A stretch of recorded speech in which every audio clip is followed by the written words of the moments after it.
Sobat sekalian, nah, dalam video kali ini saya akan menjelaskan cara membersihkan kolam lobster air tawar tanpa menggunakan energi listrik.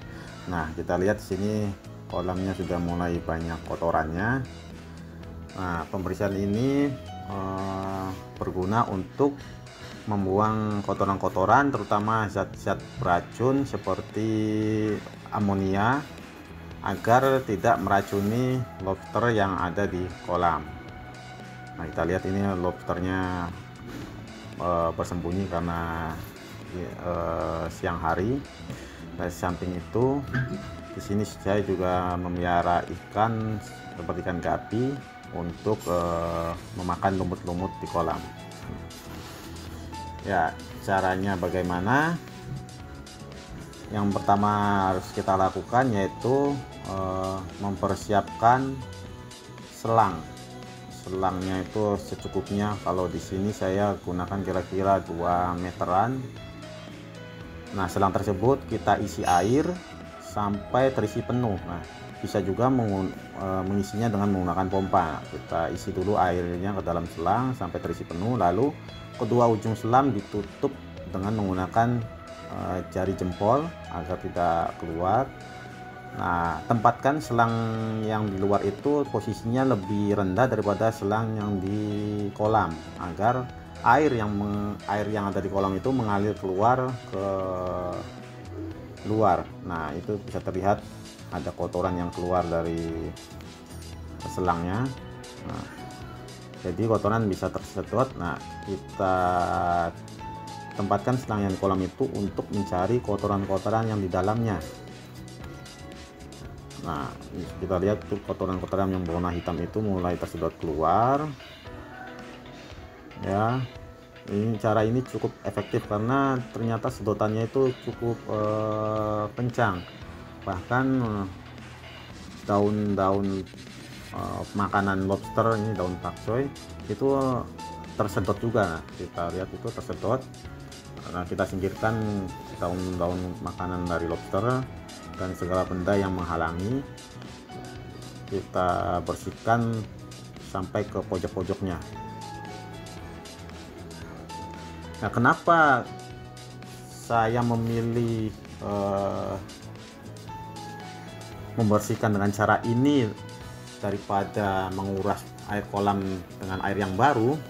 Karena jika kita kuras semua airnya secara total dan menggantinya dengan air baru, maka lobster itu akan rentan stres. Kenapa?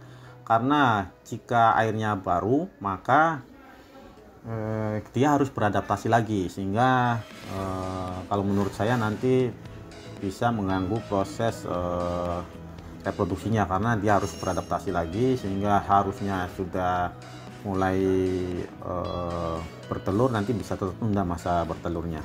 Ya, di sini kita bersihkan juga yang bagian-bagian yang sulit dan kita singkirkan shelter-shelternya terlebih dahulu sehingga bisa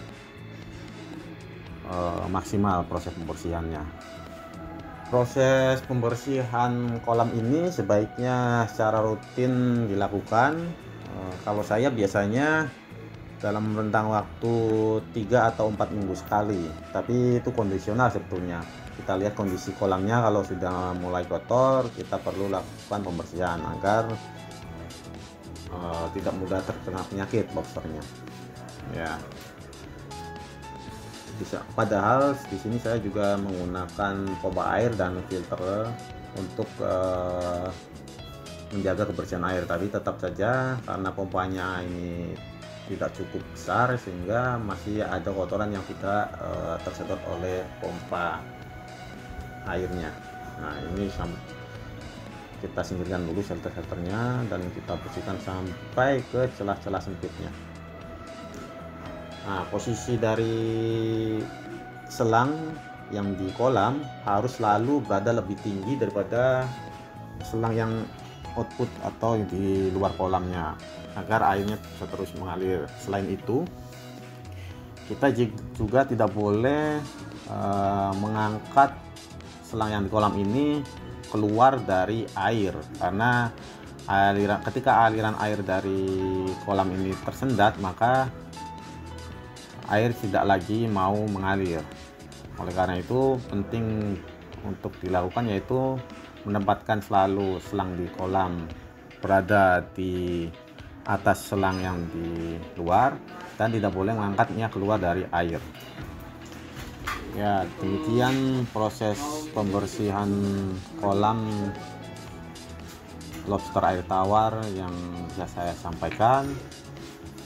Semoga bermanfaat, dan sekali lagi ini tanpa menggunakan energi listrik, jadi lebih hemat energi. Sampai jumpa di video-video berikutnya. Jika dirasa video ini bermanfaat, silakan klik like dan subscribe video channel saya. Terima kasih. Wassalamualaikum warahmatullahi wabarakatuh.